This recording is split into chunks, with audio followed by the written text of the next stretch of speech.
So hello everyone, welcome to Crack JEE NEET, an online learning platform. I am Abhishek Naren and I am a physics educator at CGN. काफ़ी trending videos चल रही है JEE 2022 के dates को लेकर कि आपकी जो पहली अटेम्प्ट है वो कब होगी, मार्च के फर्स्ट वीक में या मार्च के लास्ट वीक में या अप्रैल के फर्स्ट वीक में कब होगी, कितना टाइम हमारे पास बचा हुआ है कि हम अपना स्ट्रैटेजी बना सकते हैं, कितना टाइम है कि प्रिपरेशन फिर से स्टार्ट कर सकते हैं, कितना सारा टाइम है कि अराउंड 99% मार्क्स अभी भी आ सकता है। आज की वीडियो कोई डेट्स वगैरह पे नहीं है कि आपकी जेई में इतनी डेट को होगी। आज की वीडियो है कि आप अभी तक प्लान कर रहे थे कि 80 to 85 परसेंटाइल हमारी मार्क्स आ सकती है, 100-150 नंबर आपकी आ सकती है, उसमें 100 नंबर आप कैसे बढ़ा सकते हैं, आप 220-230 प्लस स्कोर कैसे ला सकते हैं, अराउंड 200 प्लस मार्क्स कैसे ला सकते हैं। ये सारी स्ट्रेटजी हम आपको बता रहे हैं। वो सारी स्ट्रेटजी को अगर आप फॉलो कर लोगे तो आपका 100% चांस है कि आपका स्कोर अराउंड 98 परसेंटाइल या अबव 98 परसेंटाइल 99 परसेंटाइल तक आपकी आ सकती है। वो सारी चीज़ एक बार हम डिस्कस कर लेते हैं। तो पहला जो स्ट्रेटजी है वो है कि आप अपने टॉपिक्स को कैटेगराइज कर लीजिए। कैसे कैटेगराइज करें सर? तो आप स्ट्रॉन्ग, मीडियम और वीक ये 3 पॉइंट बना लें। आपका कोई टॉपिक बहुत ही अच्छा है, जैसे आपके फिजिक्स में काफ़ी सारे टॉपिक्स बहुत अच्छे होंगे, तो आप वो सारे टॉपिक्स को स्ट्रॉन्ग में डाल दो और उनको छोड़ना नहीं है पढ़ना। अभी लास्ट के 1 महीने या 1.5 महीने जितने बचे हुए हैं वो सारे चैप्टर्स को आप कंटिन्यूसली पढ़ो और उनको इतना स्ट्रांग बनाओ, इतना अल्टीमेट स्ट्रांग कर लो कि आपको अगर कहीं से भी क्वेश्चन पूछ लें तो आप वो सारे क्वेश्चन को सॉल्व कर पाओ। आपको कोई डाउट ना है कि हमें ये चीज़ नहीं आता है, हमें ये चीज़ फिर से पढ़ना पड़ेगा। तो आप अपने स्ट्रॉन्ग टॉपिक्स को तो कैटेगराइज कर लियो कि ये सिर्फ मुझे स्ट्रॉन्ग ही पढ़ना है। तो स्ट्रॉन्ग तो आपका डन हो गया, आपका पक्का हो गया। आपका जो मीडियम टॉपिक्स है जिसमें आपको 70 to 80% आता है, बट अभी भी आपको डाउट है कि मुझसे क्वेश्चन बनेगा कि नहीं बनेगा, अगर मुझसे कहीं रोटेशन के क्वेश्चन आ गए तो मैं नहीं बना पाऊंगा, तो आप मीडियम टॉपिक्स को अभी 1-1.5 महीने में उसको स्ट्रॉन्ग में बदलने की कोशिश करो। उसको ज़रूरी नहीं फिर से पढ़ने का, आपका जहाँ पर भी वीक लग रहा है वहाँ पे आप जाके उसको 100% में कन्वर्ट करो, स्ट्रॉन्ग बनाओ। थर्ड जो आपका कैटेगरी था वीक टॉपिक्स को आप क्या करो कि आप वहाँ पे फार्मूला वगैरह देख लो।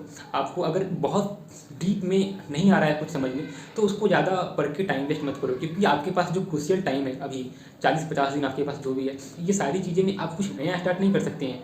वीक टॉपिक को स्टार्ट करोगे, स्ट्रॉन्ग में कन्वर्ट करोगे, इसी में आपकी 50 दिन चली जाएगी। तो आप वो सारी चीज़ें ना करके आप वीक टॉपिक को उतना पढ़ो जितना से क्वेश्चन आता है, आप उसको छोड़ो भी मत, उतना पढ़ो जिससे आपके क्वेश्चन आता है।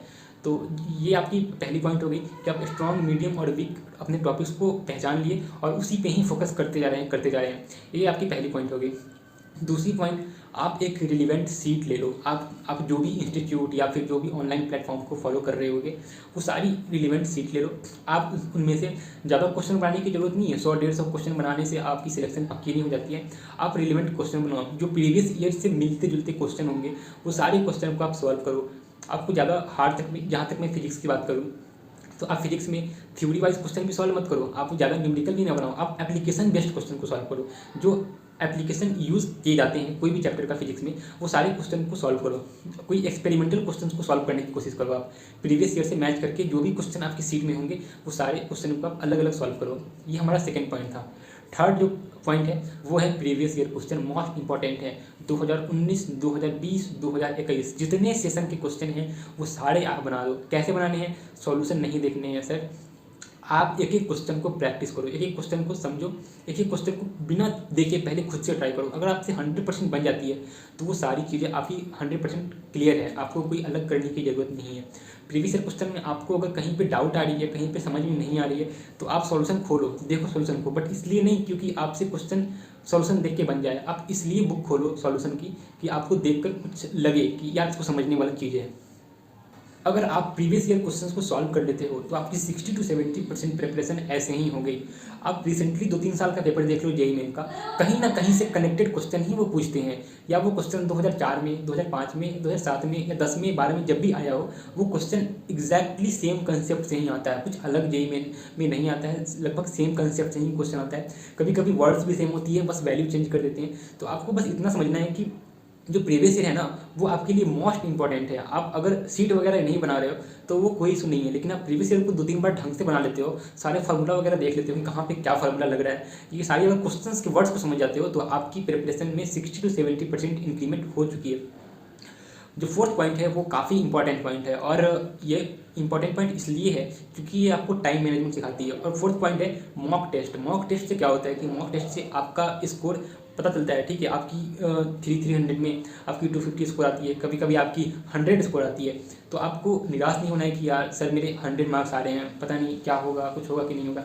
अब इतना मत सोचो। आपको मॉक टेस्ट बहुत सारी चीज़ सिखाता है, जैसे आपको टाइम मैनेजमेंट करना सिखा रहा है कि आप एक्चुअल में जब एग्ज़ाम में बैठोगे तो आप 3 घंटे में कितने क्वेश्चन को अटेम्प्ट कर सकते हो। तो आपको इसी मॉक टेस्ट में अपना इंक्रीमेंट करना है नंबर ऑफ़ अटेम्प्टिंग क्वेश्चंस का। अगर आप क्वेश्चंस अच्छे से अटेम्प्ट करते हो, अगर आप सॉल्यूशन लिख पा रहे हो पेपर में, अगर आपके दिमाग में उस टाइम पे क्लिक कर पा रहा है कि हाँ ये क्वेश्चन तो ऐसे बनेगा, इसका मेथड ऐसे होगा, तो आप वहाँ पे एग्ज़ाम टाइम जाओगे ना तो आपको काफ़ी हेल्प मिल जाएगा। आपको ये सारी चीज़ें जो अभी मॉक टेस्ट की तरह दोगे वो सारी चीज़ें एग्ज़ाम टाइम में आपकी हेल्प होगी। तो मॉक टेस्ट को आप देना नहीं भूलें। आप मॉक टेस्ट दो ही दो। अगर आप मॉक टेस्ट नहीं दोगे तो ये सबसे बड़ा ड्रॉबैक होगा आपके लिए। आपकी अगर 99 परसेंटाइल नहीं आती है तो ये सबसे बड़ी ड्रॉबैक यही होती है कि मॉक टेस्ट आप नहीं दिए, क्योंकि आपको आता सब कुछ होगा उस टाइम पे, लेकिन आप टाइम मैनेजमेंट नहीं कर पा रहे होगे। तो मॉक टेस्ट देना बहुत कंपलसरी है, मॉक टेस्ट देना चाहिए। अगला जो मोस्ट इंपॉर्टेंट फिफ्थ पॉइंट है कि आप बिलीव इन योर सेल्फ। आपको खुद पे भरोसा है या नहीं, आप खुद पे कॉन्फिडेंस है या नहीं है। तो आपको कॉन्फिडेंशियल होने के लिए क्या करना है कि आप जो भी क्वेश्चंस को सॉल्व करते हो तो आपको तुरंत पैनिक नहीं हो जाना है कि यार मेरे से क्वेश्चन से आंसर नहीं आ रहा है। आपको जितने तरीके आते हैं वो सारे तरीके एक बार लगा कर देखो। अगर आपको उन सारे तरीकों से नहीं आता है तो भी उन क्वेश्चन को छोड़ो नहीं, आप खुद पे भरोसा रखो। कहीं ना कहीं से तो क्वेश्चन आते ही होंगे, या फिर आप कोई भी क्वेश्चन देख लो, या फिर करंट लिटरेचर क्वेश्चन देख लो। जो सर्किट डायग्राम वाले क्वेश्चन होते हैं वो क्या कोई अलग से तो बनते नहीं है, कहीं ना कहीं से टेक्निक यूज किया जाता है, चैप्टर का ही टेक्निक यूज किया जाता है। कलर कोडिंग के क्वेश्चन जो होते हैं वो कहीं और से नहीं पूछते हैं, वो ये चैप्टर के अंदर से ही पूछते हैं, बस आपने कंसेप्ट मिस कर दिया होता है। तो आपको खुद पे भरोसा रखिए कि यार जब मैंने सब कुछ पढ़ लिया है तो मेरे से क्वेश्चन क्यों नहीं बनेगा। आप इतना अगर कॉन्फिडेंट आपके पास है तो आपकी मार्क्स आनी पक्की है मॉक टेस्ट वगैरह में। तो ये सारी चीज़ें हैं कि आपको सबसे पहले कि अपना टॉपिक्स को कैटेगराइज कर लो, और सेकंड नंबर चीज़ कि आपको अपने मॉक टेस्ट को देने चाहिए। अगर आपके पास सीट है तो आप सीट को जरूर सॉल्व करो, प्रीवियस ईयर इंपॉर्टेंट प्रॉब्लम्स को जरूर सॉल्व करो, कहीं ना कहीं से वो कनेक्टेड होते हैं आपको। और खुद पे भरोसा रखो, बिलीव इन योर सेल्फ और बी कॉन्फिडेंट। ये सारी चीज़ें आपको एग्ज़ाम टाइम पे हेल्प करेगी। आप अगर रेगुलर करोगे ये सारी चीज़ें तो आपको आज ये चीज़ फ़र्क नहीं लगेगी, लेकिन आप जब एग्ज़ाम दोगे उस टाइम पे आपको ये सारी चीज़ें आपकी एक हैबिट हो चुकी होगी, आपकी ये आदत हो चुकी होगी। तो आप अगर ना चाहोगे तो भी आपसे क्वेश्चन बनने लगेंगे। तो ये सारी चीज़ें ढंग से फॉलो करो यार।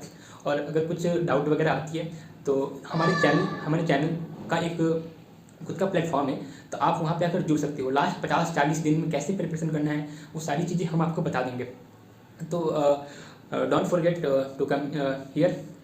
एंड एक बार चैनल पे यार जो भी डाउट आ रही है आपको नीचे कि सर कैसे प्रिपरेशन करनी है या कोई भी चीज़ें आ रही है तो आप एक बार कमेंट सेक्शन में लिख दो, ये सारी चीज़ें बता देंगे। ये एक इन्फॉर्मेशनल वीडियो थी कि आपकी स्कोर 99% तक कैसे आ सकती है। हम आपको हेल्प करेंगे, हमारे जो टीम मेंबर्स है, हमारे जो टीचर्स है वो आपकी हेल्प कर सकते हैं।